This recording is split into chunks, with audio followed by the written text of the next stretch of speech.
worst road. I have never seen such a road. See the stones, how people will travel, how people will walk. Where is the GHMC? What it's doing on this? See this? They built a drainage which is of no use. Already it has got damaged.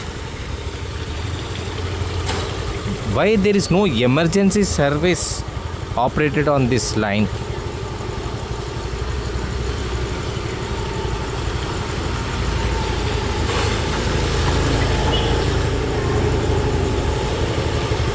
It's a disgrace on the GHMC, part of the GHMC.